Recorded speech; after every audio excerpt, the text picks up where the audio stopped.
Good afternoon, everyone, and welcome back to this month's edition of Common Sense, sponsored by Ohio Valley Bank. Ryan, a nice spring day already here for the first day of March. Beautiful day today, beautiful day yesterday. Seems like we've had a quite early spring this year. Lots of green coming up through the grass. I couldn't believe on the way down how much green had already, everything had greened up. Hopefully we don't get a frost. So. Well, everything's greened up, but everything strawberries. on strawberries. Yeah, that is a little bit of a concern right now, but we'll weather through it and see what happens. But everything's green that wasn't covered by water today. That's true. Yeah. That's true. And lots of things were covered by water after 2 inches of rain in less than 24 hours. Yeah, it's been a rough evening, and just hope everybody's safe out there. So, but anyway, today on Common Sense, we have a special guest. It's Gabe Stewart from Ohio Valley Bank. Gabe is the Chief Information Security Officer there with OVB, and that's a position that's becoming more and more important in today's world, keeping everything safe within the banking and the online realms of just every business, really. It's a big thing. So Gabe, why don't you start out by telling us a little bit about yourself, your background, where you're from, and what you do there at the bank. Okay, well, I'm a native of Gallia County. I graduated from the University of Rio Grande with a bachelor's degree in economics and finance. I've worked at the Ohio Valley Bank since 2003, and I was hired in there and became the Information Security Officer shortly thereafter. Okay.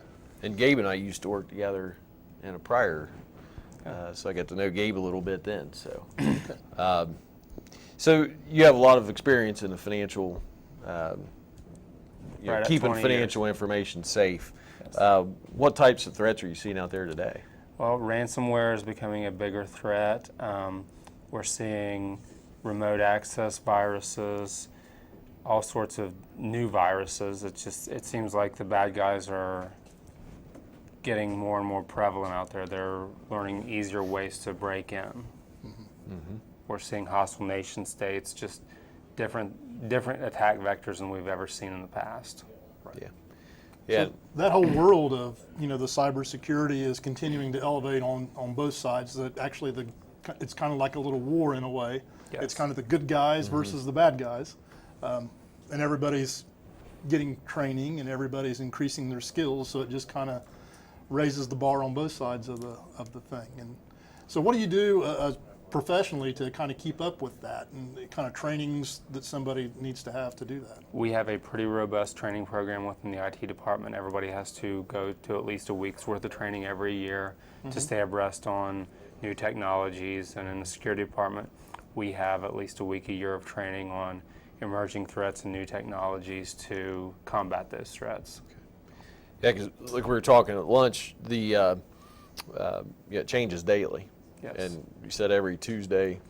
Microsoft releases patches every Tuesday. The bad guys release the vulnerabilities on Wednesday. Yeah, so it's an ongoing battle. Yeah. Yes, they do.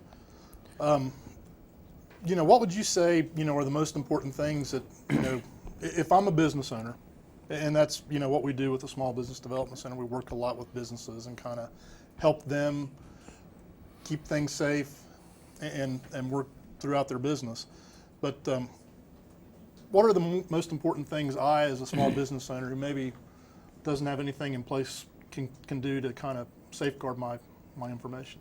A lot of times I think we get bogged down in the cyber weeds. And the most important thing, in my opinion, is to dial back the technology part of it and have policies. Tell your employees what they can and cannot do with their computers. Because if you don't tell them they can't do it, they assume they can. And employee behavior is the biggest factor in keeping your information safe. If you could take people out of the business, you'd be safe all the way around. But that's obviously not feasible. Yeah. So, what would you think one of the biggest mistakes that you see all the time? What if there's a repetitive? Email behavior. Behavior. Clicking on links or opening attachments that are bad, have malicious content. And I always tell people, if you're not expecting an email, verify that the person that sent it really sent it. So when we get the emails from Nigeria to send, Yes. those are not the ones we need to. Well, the one that that gets a lot of people is the DHL UPS has a package for you. You get excited, you're getting something. It's pretty awesome. And you click it and open to see where it is, and you've allowed somebody access into your computer. Okay. Okay. I think we talked about one of those earlier on a prior show that had to do with, was it Amazon, or there was a link that clicked, if you used Amazon Prime, it took you to a different, rerouted you somewhere. And everybody loves the smiley box from Amazon, and you want to know what they're sending you. Sure. So that's a great place for bad guys to take advantage of people's greed. Right. And what kind of information do they get when you do click on a link like that? Well, sometimes it allows remote access into your computer. You're establishing a connection with the bad guy. Sometimes they're just getting a back door into your computer so they can come back later. Or it can be, in some cases, ransomware. Right. Okay. And we know in the past, we've seen a lot of the different emails, the phishing emails, and it's pretty obvious just by the language that they use and the spelling that, this is a hoax. It's not something that it's really legitimate. But, more and more the hackers are getting to the point where they're using, like the HTML, where they actually open up, it looks like a picture, it looks like your business that you're operating from. We get them with OSU now that have the OSU. They meet all the logo requirements and the background, and it looks like it really is from someone at OSU. Yeah. And obviously the links in there are things you don't want to access, but they're getting more sophisticated. And that's the exposure level. Everything is out there in the public eye, so it's easier to duplicate. Right. And just one thing that happened to me a week ago, one of my coworkers received an email from me that was from my email address to them, and it looked like it came through the OSU server and everything. It looked very legitimate, but it was something that I did not send. Right. Yeah. And they tracked through it. I've gone in my deleted items or in the junk folder, and I mean, there are tons of emails from clients, from OSU folks that aren't legit emails that have the same address. So does that mean that they've been hacked at some point? Something's been compromised. Yeah, I got one from my wife the other day that she did not send, so she had to change her email password. Right. Yeah. Yeah, that's the first thing I did whenever that was brought to my attention too. So hopefully nothing else will happen from that. So. Yeah. Well, that's kind of a lead in to probably what we need to talk about next is passwords. And I know it's everybody's favorite thing to change their password 3 times a month. Right. And I think you said the average person has 30 some passwords, which I have trouble keeping up with one and have to rename my dog every month. So in your opinion, talk a little bit about passwords. What makes a good password? What makes a strong password? Passwords, the complicated thing with passwords is it has to be something that's easy for you to remember without writing it down, but hard to guess. So I generally tell people to come up with a sentence about something that's occurring in their life and take the first letter off each word, and that becomes their password. Do some substitutions, a 0 for an O, or a $ for an S, @ for A. You can use IH8PW, I hate changing passwords, and that becomes a strong password. Right. And the most common password you see out there is password with some number after it. And that's the first thing people guess. And like if you have an office and you have your office decorated in a certain way, a lot of times people make it very easy to guess their passwords if you know somebody. If you're in a small town like we are, we've met. I know enough about you to reset your password or guess what you may use. Sure. Right. So I guess the key point that you would say about this is to really kind of develop a personal system. Yes. So that you're consistent whenever you come up with passwords, because a lot of these different programs that we use and different logins that we use have different requirements. Right. It has to be between so many characters. It has to contain special characters or numbers or uppercase and lowercase. but just develop a system that you're familiar with that you kind of stay steady to. And I know a lot of people have phones with numeric passwords. And I tell people in that instance, think of your favorite historical figure. Go find out their birthday. Use that as your password. If you forget it, you can always look it back up. And all you have to remember is who you have as the person. You can find Genghis Khan's birthday. Right. Yep. And when we're talking about smartphones, there is software or app maybe would be a better word that can manage your passwords for you. Yeah, password keepers. Somewhat secure. Right, yeah. And they will also create passwords a lot of times. Okay. You put in the parameters for you need between 6 and 10 characters and you need so many special characters. The problem with those is they're very complicated. Once you set the parameters, it will spit out a series of letters and numbers and there's no way to remember them. Yes. Okay. So I guess passwords at our office, if you come in and I've got Buckeye stuff posted all over the wall and We'll start out with Buckeyes somewhere. start out guessing at Buckeyes. And We from time to time crack passwords, and we have roughly a 10% password of Buckeyes, some iteration of Buckeyes. yeah, Yeah. I can imagine. Oh, wow. Well, hey, I guess that's a good thing for us Buckeyes, right? That's right. Anyway, one of the things that we all, or most of us do at home and our businesses is we have, Wi-Fi connections that we use either personally or we allow customers to use if we're a small business. And, a lot of times those are password protected or maybe sometimes they're not password protected.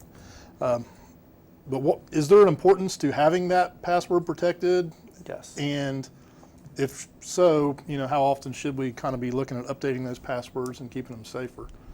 The standard is every 45 days, and that's not always feasible as far as if you're having public access Wi-Fi. I would strongly suggest having a sign-in screen, a user acceptance page that says you agree not to do whatever your business does not permit their employees to do. There are certain things that can get you into legal issues if people are looking at it. If it's on your router, Right. you get credit for it. Okay.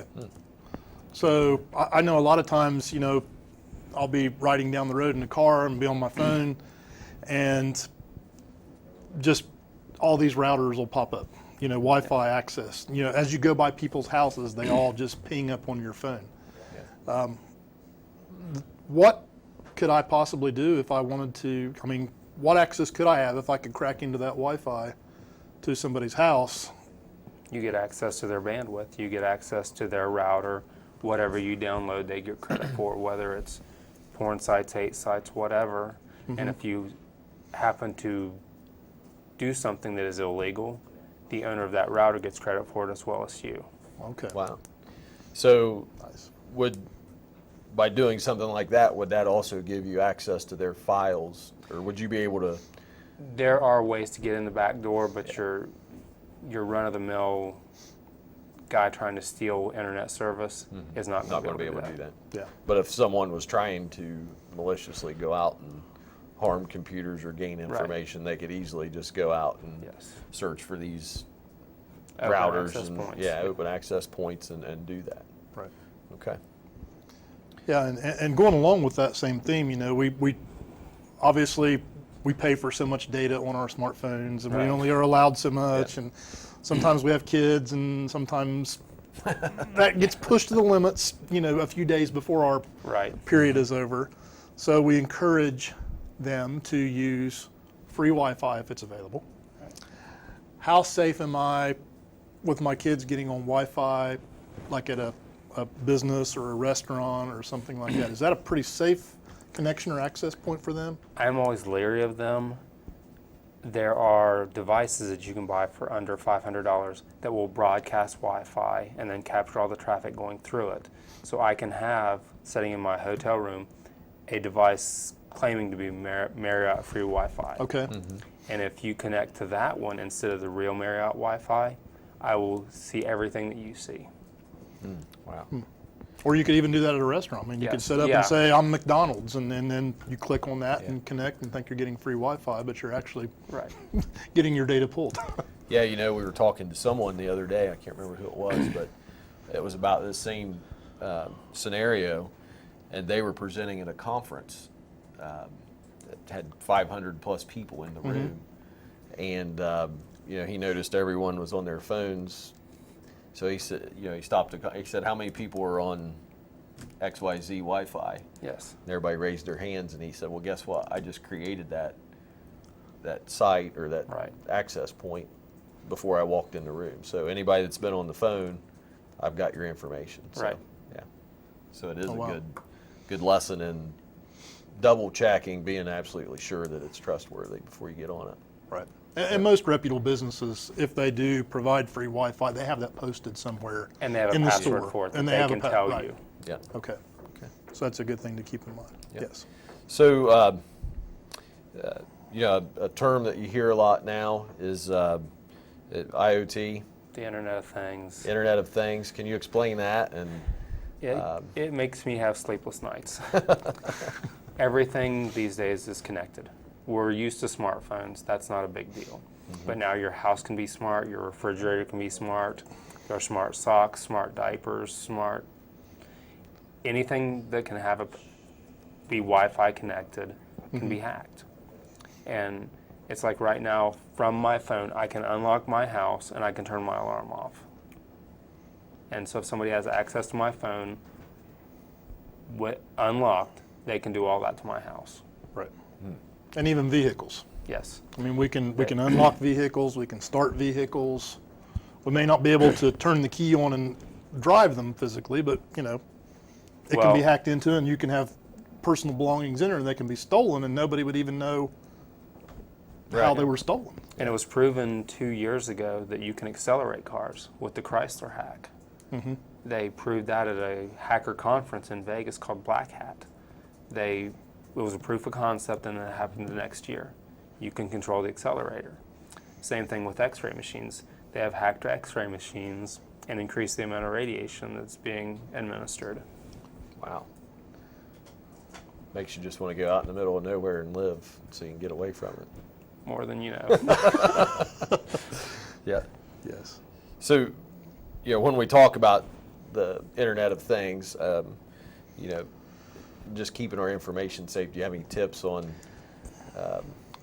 managing that? Yeah, as much as I hate to say it, it all goes back to passwords. Okay. With phones, it's physical, having the device with you all the time. Having access to the device is the biggest thing with a phone and whatever you have connected to it. But strong passwords for the time being are the strongest thing we have. So, one of the things that's featured on some of the phones is the thumbprint Yeah. or whatever. What's your experience with that, and how do you view that as a security? I think biometrics is the way of the future. The problem with that is a lot of people get into the habit of once they unlock it, they don't have it set to automatically relock. Okay. So you have to set that lockout time on your phone. So if you lay it down and it's unlocked, somebody can't pick it up and walk off with it. Right. Yep. I think I might make my kids watch this episode so they can learn a little bit about Probably a phone good safety. idea. I think that's probably a good idea. So another thing that we talk about all the time is you hear about the cloud. Yes. I know a lot of people use this to store, at work when we're talking small business. It could be, documents. It could be files, whatever. But also at home, you've got pictures and Right. personal documents, whatever. Can you talk a little bit about the cloud and The cloud, what it is? the cloud is basically just offsite storage. Okay. It's hosted environment for something, either storage or programs, or applications, whatever you want to talk about. My concerns with the cloud is you do not know where your data is. Okay. Okay. But the cloud is really meant to be used as a duplication Right. of your It's a backup. station or whatever. It's a backup. Right. Okay. So in a situation, like we talked about maybe mentioned ransomware and things like that. The cloud is a great thing to have if you ever do get infected by some of these viruses and they're asking you for money to get your data back or your pictures or whatever. At least you've got that information somewhere else and you don't really get stuck into that. Yeah, and that's the big thing with ransomware. If you do proper backups, ransomware is irrelevant. Right. Because you can just wipe Restore that everything and get that off there and then restore everything and be safe. Yes. So you do definitely recommend having the backups. Yeah. Sure. Good. And when lots of times we go home and we just we don't really pay attention to our personal routers or whatever. What are your thoughts about firewalls for home use and firewalls? A firewall is only as good as the person setting it up, the rules that are put in place, and keeping it updated. Okay. With your firewalls, your antivirus, anything, you have to keep it updated and set good rules to start with. Really sit down and think about the rules you're putting in place, because they can also handcuff you from doing things that you want or need to do. Okay. And it seems like at work you go through 4 different layers of logging in to logging in to get to where you need to be. Clicks back to your phone and you have to approve it there so you can get in. Yeah. For maybe some of our smaller users, like our smaller businesses that are listening to this that really don't have an IT person, what are some things that they should be doing on their computers or their network that they have as far as antivirus software or security that they can put in place to help maybe prevent some of these things from happening? At a bare minimum, you need antivirus and anti-malware, and keep it up to date. Keep the definitions up to date, and that's the good first step. If you take no other steps, that's the one you have to take, because viruses are out there everywhere, and you can get them from email, from web browsing, and there's no rhyme or reason to how they're going to get to you. But most of the major antivirus providers have definition updates pretty regularly. You can set those to automatically update, and that's if I was taking one step, that would be it. Right. Do you have a couple of recommendations you'd care to share with the viewers, and how much does it cost to do something like that? Are some of those things free? There are some free solutions. I actually use a free solution at home. I use AVG's free. Okay. But most of the major vendors have free versions of their antivirus. Okay. I know we're getting short on time. Are there any places that our listeners or viewers can go out and stay up to date on cyber news and the latest and greatest things? There are a lot of trade journals, infosecurity.magazine.com, the SANS Institute. They have a lot of emerging threats, what's hot topics. All of the antivirus providers have blogs and chat rooms and stuff that you can go into and see what's going on. Sure. There's lots of opportunities to get information out there on the web. And sometimes, hopefully whenever, our viewers are out there looking for this information and clicking on it or searching for it, and correct me if I'm wrong, but that's a prime location to click on some malware, stuff, right? Yes. Because they know you're not protected if you're out there looking for this information. The bad guys hang out in those places. Right. Because that's kind of like the mouse and the cheese, right? Yes. Yeah. So be careful. Yeah, absolutely. So be careful. So what have we left out? Or is there any, I know we've covered a lot of information, but I'm sure we haven't covered it all. And, with whether we're viewing this as a small business or a business owner, viewing it personally, is there anything that we did not talk about? A lot of cybersecurity comes back to plain old common sense. Okay. Don't put stuff out there that you don't want to be out there. Once something is online, it is there forever. Right. Be careful with social media. Once it's out there, you can't take it back, and what you say is what you're known for. Right. Okay. That's a good point on social media. Actually, I got an email this morning from Facebook that said my account was empty. Oh, really? So I needed to add more money to that account to activate it again. I've got some Bitcoins I can get. I don't know what to do with them. I don't know either. I'll take them. You'll take Give him. him All the right, eight. he's got him. He's got him. Well, if nothing else, I guess right now it's just a heightened awareness for me and for you and for all of us that are kind of viewing this. If we have an electronic device, we're vulnerable. Yes. And no matter whether it's a smartphone or a computer or a workstation or even our router at the house that's just out there, we think it's just doing its own job. You know, and I do have another question, I guess.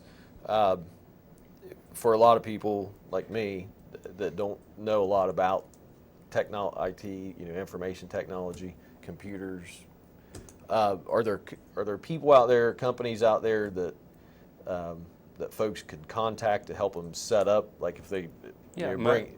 Most small towns have a PC repair shop, somebody that'll come out, and they're generally pretty good guys, and they won't leave bad stuff on your computer so they can get in later. But Be bad for business. Right, and if they don't know exactly how to help you, they can refer you to somebody on up the chain that can. Sure.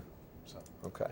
And from the bank standpoint, I've taken calls from customers if they have questions about stuff at their house that looks funny or weird. Yeah, that makes sense. Well, and the last thing you want to see as the bank is them to suffer. So Exactly. absolutely. All right.